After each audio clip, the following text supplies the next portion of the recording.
Aga siis nägi kohalik elanik pealt kaklust üks meestest, sai jalaga näkku, teine lebas mõni hetk hiljem samuti maas ja kolmas jooksis põllule.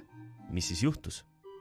Röövi objektiks olnud korteris elav mees, kes keeldub oma nime ajakirjanikule ütlemas, sõnab, et talle tulid ukse taha 2 meest, kellel olid hallid sokid pähe tõmmatud, isegi silmade jaoks auke polnud. Wow. Kus kohas müüakse halli värvi sokke, mis mahub sul pähe? Ma arvan, et võib-olla härrade jalanumber selline ka, 44-45, võtsid otse jalast, tõmbasid selle eilse soki niimoodi jõuga pähe, sa hakkad proovima.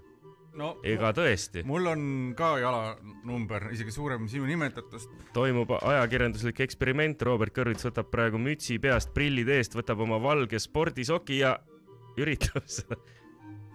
No otsmik on sees, ma ütleks, otsmik on sees, sa näed välja nagu londiste. nagu väike elevant, väike vahva elevant, aga kuidagi pähe ei lähe.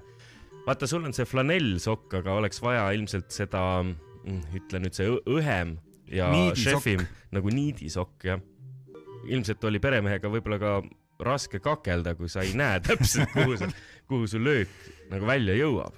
Aga niimoodi pimesi minna viina ja raha nõudma on ikka südikust, ma ütlen, seal Peipsi ääre meestel.